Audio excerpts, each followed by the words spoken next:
Tu niño tiene mucha tos, tos seca, tos con flemas, resfriado, escurrimiento nasal, le duele la garganta. Prepárale este jarabe natural, 100% natural, que le va a quitar esa horrible tos. Ya le duele su pancita de estar tos y tose, tiene el pecho apretado, prepárate. Una naranja la vamos a partir a la mitad. La vamos a poner en un plato y la vamos a llevar al microondas o en la estufa durante 2 minutos. Vamos a dejar que se caliente muy bien y va a soltar todo el jugo. Ya que la dejamos 2 minutos, vamos a venir y la vamos a sacar. Vamos a exprimir toda la naranja con lo que tú tengas. Puedes dejarla que se enfríe un poco, si no tienes exprimidor de naranja, déjalo que se enfríe para que la puedas exprimir con tus manos.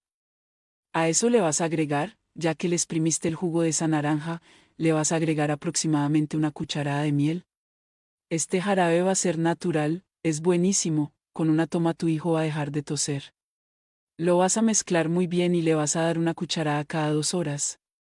Verás que con unas 3 cucharadas que le des en el transcurso de 6 horas, se alivia de esas 2 becas, 2 con flemas, escurrimiento nasal, dolor de pecho, es buenísimo.